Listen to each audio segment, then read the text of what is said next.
What is it that gold and silver cannot save a man? In the heart of the rising Roman Empire, while Julius Caesar was campaigning in Gaul and Pompey was expanding his influence eastward, another man was quietly carving his own path to power, not with swords but with gold.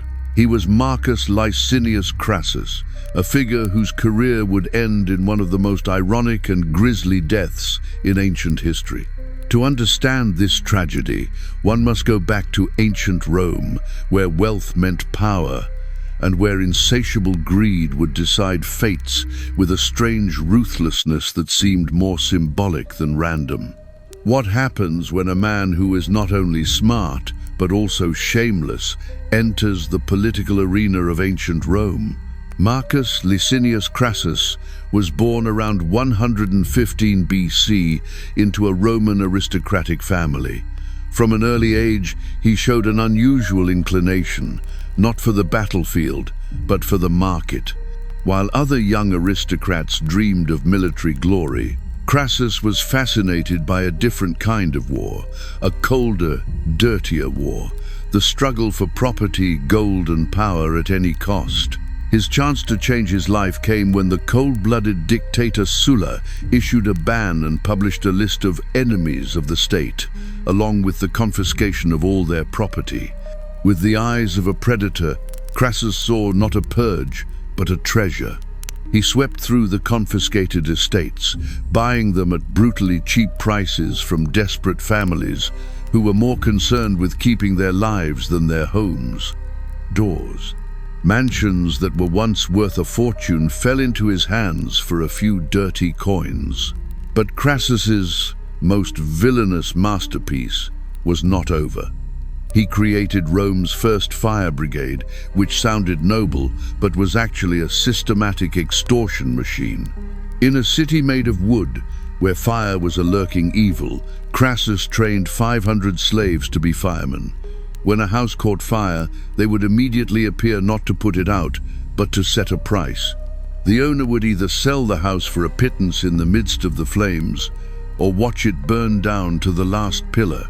It was a business that mixed fire, psychological terror, and chilling coldness. In just a few years, Crassus had become the owner of an entire part of Rome.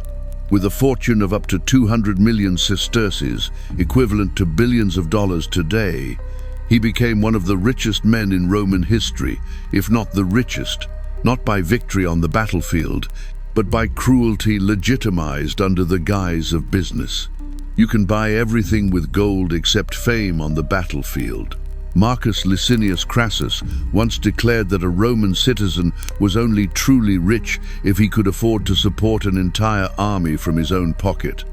And indeed, Crassus possessed the most enormous fortune of his time. Yet amid all that gold and silver, he still had an unquenchable thirst for military glory. While Crassus was diligently amassing real estate and gold coins, his political opponents were amassing something that history will remember: military exploits.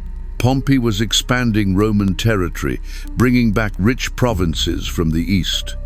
Julius Caesar was building a reputation for brutal campaigns in Gaul. And Crassus, although he had helped put down a slave revolt under Spartacus, he never achieved the military prestige that the other two had. This dissatisfaction gnawed at him silently. Crassus rusted away a silver sword.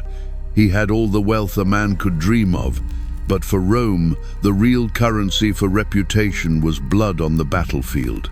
And so, instead of retiring at 60 like many others, Crassus chose to begin an ambitious final chapter in his life, a military expedition against the Parthian Empire.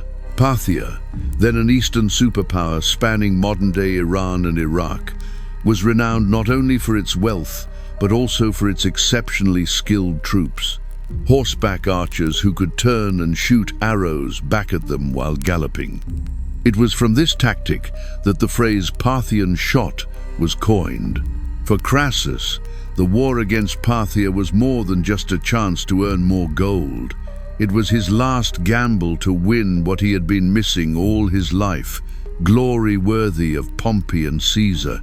It is said that the Parthian cities glowed under the Parthian cities, glowed under the sun, was like gold. Those stories were like a fire burning in Crassus's imagination, urging him to pursue a dream that could turn into a nightmare. However, Crassus's dream of military glory, instead of being written with victory, began with bad omens. In 53 BC, despite warnings from the religious community and signs of misfortune everywhere, Crassus decided to march east, leading 7 legions of about 40 soldiers deep into the territory of the Parthian Empire. Right from the farewell ceremony in Rome, a strange event occurred. Instead of the usual victory wishes, the priest accidentally let out a curse, turning the whole ceremony into an ominous omen. And indeed, misfortunes continued to happen. When the army crossed the Euphrates, a large river that divided the border between the two civilizations, a fierce storm arose, destroying the bridge and sweeping away many soldiers. But Crassus, obsessed with the ultimate goal, continued to ignore all warning signs. When he set foot on Parthian soil, his confidence Crassus quickly turned reckless. Crassus rejected offers of alliances from neighboring kingdoms, defensive strategies, and the advice of experienced officers. Even his son Publius, a young commander who had served with distinction under Caesar, could not restrain his father's impulses. Meanwhile, on the opposite side, the Parthian general Shurina was secretly plotting a trap. Shurina was a young, inventive strategist and had a well-organized force. 10,000 skilled horse archers, 1,000 heavily armored cavalry, 200 chariots for his retinue, and thousands of camels carrying supplies. It was a flexible army, ready to attack in open terrain, and especially effective against rigid formations like the Roman legions. The two armies met on the plains near Carrhae in modern-day Turkey. Under the scorching sun of the Mesopotamia, Roman scouts spotted the approaching Parthian force. Despite being advised to camp near the river to take advantage of the defensive terrain, Crassus ordered a fateful advance. The Parthians adopted a tactic of attack and retreat. Cavalry archers fired volleys of arrows and quickly retreated out of range.